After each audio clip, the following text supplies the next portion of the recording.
How do you and your wife manage paying bills after marriage? Did you have a joint account or separate accounts? 50-50 or what? Mm. Read that one more time. God damn it, Joe. I'm drinking, bro. How did you and your wife manage paying bills after marriage? Yeah. Did you have a joint account or Uh-huh. separate accounts? 50-50 or what? So we Did you started. cash app her? I just had so that shit. so once again, like I had the model wife, right? Yeah. So everything we made went into one pot, and then like we kind of dispersed it out the bills or whatever. Yo, I was really. I'm glad I've learned a lot of lessons, man, because I was a dirtbag, bro. Like I would. It seems like that's the theme of this whole video. Joe's a You're a shitty dirtbag. person, bro. Not And anymore, I mean, man. now this is It about to turn to wasn't. intervention. I'm going to Yo, talk to you about yo, that. it's that I was just so consumed by me and what I wanted to do and how I wanted to do it, and I didn't really care. Like it was just all about me, and that's why, like I said, I posted something about like me. You're a The tyrant, old me man. was selfish. I'm not. I'm not that way no more. I'm You're very. not a tyrant no more. Nah, man. Like I'm You on very. that Putin shit. Bro, like, cause think about it. You got two people going to work. Bro, she giving me all her money and she like just make sure, whatever. And I would get mad at her because I would we would have different funds, right? So everything went in the pot. We paid the bills, and then I would get a certain amount. She was supposed to get a certain amount. Okay. But here's the thing. I'm a planner, so I don't know how much a woman braids cost. I don't know how much it costs for her to go shopping or do whatever, right? And she didn't either. And so a lot of times it accountability was always on me because I was always guessing like how much she needed for that month. So, it just was always weird because as a man, I feel like to live at that point in time, right? Okay. The cost of living was a lot lower, but I always would have to guess like how much she needed or whatever, and so it was weird. So that was kind of our situation. Today, I would definitely do it different because now, even if we How would you put do it different? Would you ask her like how much you need to eat? so How much if you I'm need to do your dating hair? somebody, it's 50. We're gonna rock 50-50. Even if like Mm. uh So you're gonna split the accounts and then just have a pool? yeah, so like she would come into the situation with her own account. I got my own accounts already. Okay.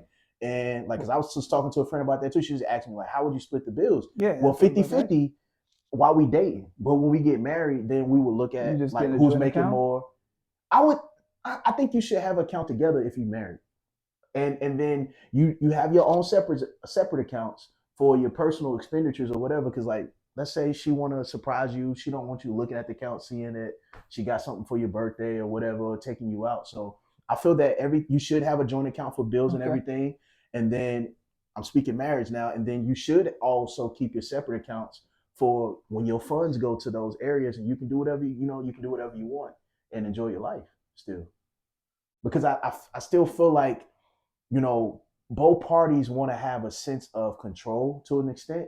Like, I've had so many women that I've talked to just in passing, and they're just like, they're scared of relationships because they feel like if the guy takes over, like kind of what I was doing in my marriage, where the guy takes all the money, they don't want to feel like, oh, I can't get my braids or my hair done or take or do something for myself if he's getting all the money. And so I understand that, but I do think I believe in this.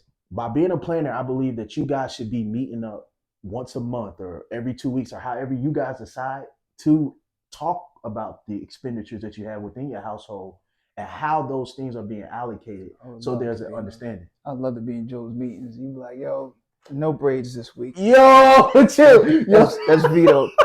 That's none of that shit. yo. All right, what's the next No. line So, item? okay, all right. So in the beginning, I was looked at as a You dictator. be looking at you. You on some Putin shit. You know, like, You are on some Putin shit. yo.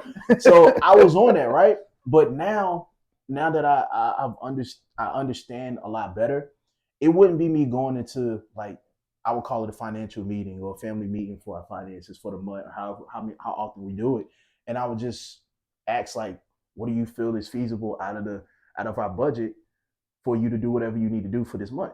But what if she's like, yo, I don't think that's a good amount.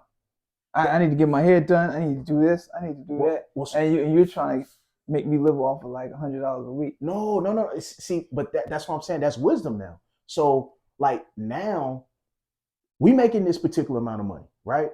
I'm living by myself, paying all my bills, and we're coming. You was living by yourself, paying all your That's bills. true. So if we're coming and condensing things down, we should actually be living a better life. Technically, But what if you don't agree with her numbers? She comes to the table. It's like the NBA, like free agency. They come like, yo, this is my number. And you're like, nah, that's not what we want to pay you. What if she comes to the table like, this is my number. I need to, and you're like, nah, man. so What do you say? Like, Joe so- doesn't feel that's an appropriate amount. no, that this is what I would do first. I would first look at the essentials, and I would say, okay, this is what a house payment costs. This is what it takes for travel. Okay. I'll look at the essentials first, and for us to understand, essentials have to be met, and then we distribute those non-essentials accordingly, and fairly, I believe. So let's say we got $2,000 of Thousand. funds that's excess Okay. that we can play with. If she wants 1,000 of that, but I want to take 500 and invest, well, we got 2,000. We split it down the paint. You take your 1,000, I take my 1,000, and I allocate the funds to where.